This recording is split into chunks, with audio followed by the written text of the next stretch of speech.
Egypt दुनिया की पहली बड़ी सुपर पावर।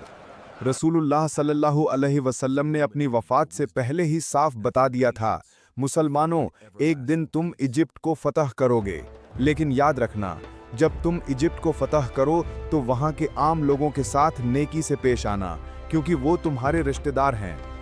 अब हुआ ये कि नबी सल्लल्लाहु अलैहि वसल्लम की वफ़ात के कुछ ही साल बाद मुसलमानों ने हज़रत उमर बिन खत्ताब की लीडरशिप में रोमन और फ़ारसी साम्राज्य को हरा दिया। दोनों तगड़े दुश्मन थे, लेकिन अल्लाह ने मदद की और मुसलमानों ने ये इलाके फतह कर लिए। लेकिन जैसे ही जीत हासिल हुई, अचानक एक बड़ी मुसीबत आ गई। नए इलाकों में एक खतरनाक बीमारी फैल गई। इस बीमारी ने न सिर्फ मुसलमानों की रफ्तार रोक दी, बल्कि उनके बड़े बड़े जनरल्स को भी शहीद कर दिया। अब जब पुराने जनरल्स शहीद हुए तो नए चेहरों को आगे आने का मौका मिला। इन्हीं हालात में हजरत उमर ने अम्र बिन आस रदियल्लाहु अन्हु को मिस्र यानी इजिप्ट का आर्मी चीफ बनाया। धीरे धीरे बीमारी थमी और मुसलमानों की ताजगी लौट आई। हजरत उमर को जब मदीना में यह खबर मिली तो वो खुद हालात देखने सीरिया पहुंचे। रवाना होने से पहले उन्होंने मदीना और अरब की हुकूमत हजरत अली रदियल्लाहु अन्हु को सौंप दी, ताकि अगर सफर में उन्हें कुछ हो जाए तो ऑटोमेटिकली हजरत अली खलीफा बने। सीरिया में उनकी मुलाकात अम्र बिन आस से हुई। अम्र बिन आस ने उनके सामने एक जबरदस्त प्लान रखा। हजरत, अब हमें रुकना नहीं चाहिए, हमें नई दुनिया की तरफ बढ़ना चाहिए, इजिप्ट की तरफ। क्योंकि इजिप्ट कोई आम इलाका नहीं था। हजारों साल से ये दुनिया के सबसे अमीर और ताकतवर इलाकों में गिना जाता था। कुरान में भी कई जगह इसकी ताकत का जिक्र है। लेकिन आखिर ये इतना ताकतवर बना कैसे? करीब 5000 साल पहले दुनिया में सबसे अहम चीज थी पानी। जिसके पास पानी, उसी के पास ताकत। और पूरी दुनिया में सबसे बड़ा दरियाए नील इजिप्ट में बहता था। इसी नील की वजह से लोग पूरी दुनिया से यहाँ आकर बसने लगे।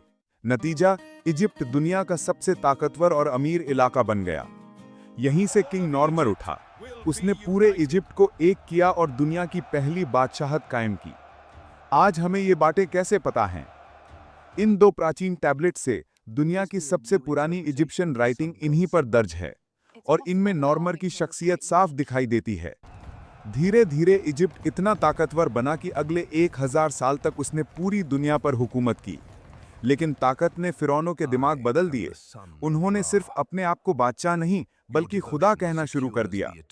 लोगों को बताया गया कि जन्नत सिर्फ उसी को मिलेगी जो फिरौन का गुलाम होगा, ताकि लोग कभी उनके खिलाफ बगावत न करें। फिरौनों के धर्म में अजीब अजीब कॉन्सेप्ट आने लगे।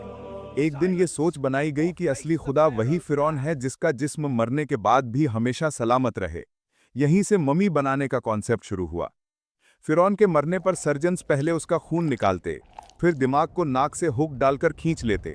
सारे ऑर्गन्स निकाल दिए जाते, सिवाय दिल के। उसे सुरक्षित जार में रख देते। फिर 40 दिन तक शरीर को एक खास पानी में नमक डालकर रखा जाता। उसके बाद शरीर को रेत से भर दिया जाता ताकि शेप बना रहे। फिर तेल और शहद लगाकर सफ़ेद पट्टियों में लपेटकर ताबूत में रखा जाता। ताबूत में उसके साथ सोना चांदी, खाना पीना और दिल भी। मम्मी बनाना आम रिवाज बन गया और कंपटीशन शुरू हुआ कि किसका मकबरा बड़ा और शानदार होगा। यहीं से पिरामिड्स का दौर आया। हर नया फिरौन चाहता कि उसका पिरामिड पिछले वाले से बड़ा हो। आखिरकार फिरौन खुफू ने वो पिरामिड बनवाया जो हजारों साल तक दुनिया की सबसे बड़ी इमारत कहलाया। आज भी अगर वजन की बात करें तो 12 बुर्ज खलीफा मिलकर भी उस पिरामिड जितने भारी नहीं हैं। लेकिन पिरामिड्स बनाने में इतना पैसा खर्च हुआ कि धीरे धीरे इजिप्ट की इकोनॉमी गिरने लगी। इसी दौरान मिस्र के बाजार में एक बच्चा गुलाम बनाकर बेचा गया। वो बच्चा था हजरत यूसुफ अलैहिस्सलाम। अल्लाह की कसम, इतना खूबसूरत बच्चा वहां किसी ने नहीं देखा था। मिस्र के वजीर ने उसे अपनाया। वक्त गुजरा और वही बच्चा इजिप्ट का प्राइम मिनिस्टर बना। हजरत यूसुफ अलैहिस्सलाम ने इजिप्ट की इकोनॉमी संभाली और इसे फिर से सुपर पावर बना दिया। लेकिन उनकी वफात के बाद बनी इसराइल वहीं बस गए और तगड़े हो गए।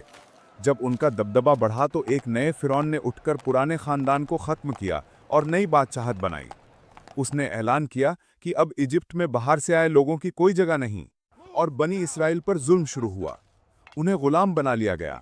400 साल तक वो गुलामी सहते रहे, लेकिन उनके दिलों में एक ही उम्मीद थी कि कभी ना कभी हमारा पैगंबर आएगा और हमें आज़ादी देगा। आखिर 400 साल बाद एक दिन नजूमी ने फिरौन से कहा, एक बच्चा पैदा होगा बनी इसराइल में, वो तुम्हारी 3000 पुरानी एम्पायर को खत्म कर देगा।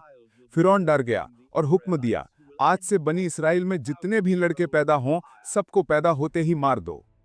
सैनिक घर घर जाकर बच्चों को छीनकर मारने लगे, लेकिन जिस बच्चे से वो डरता था, यानी मूसा अलैहिस्सलाम से, उन्हें को मार नहीं पाया, बल्कि अल्लाह की कुदरत देखिए, वही बच्चा फिरौन के घर में पलने लगे।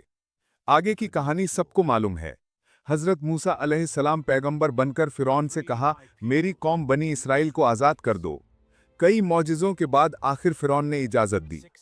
6 लाख बनी इसराइल के लोग एक रात में इजिप्ट छोड़कर निकल पड़े, लेकिन फिरौन ने वादा तोड़ दिया और अपनी फौज लेकर उनके पीछे लग गया।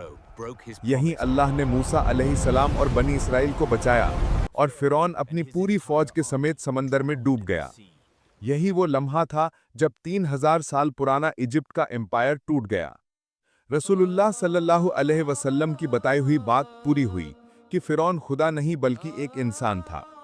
इसके बाद इजिप्ट कमजोर होता गया। डार्क एजेस आए, सुलेमान अलैहिस्सलाम की हुकूमत, फिर अलेक्जेंडर द ग्रेट, और आखिरकार रोमन एम्पायर ने इजिप्ट को 600 साल तक अपने कब्जे में रखा। और अब ठीक 600 साल बाद मुसलमान दरवाजे पर खड़े थे। हजरत उमर की खिलाफत में इजिप्ट मुसलमानों के हाथ आने वाला था। Subscribe now.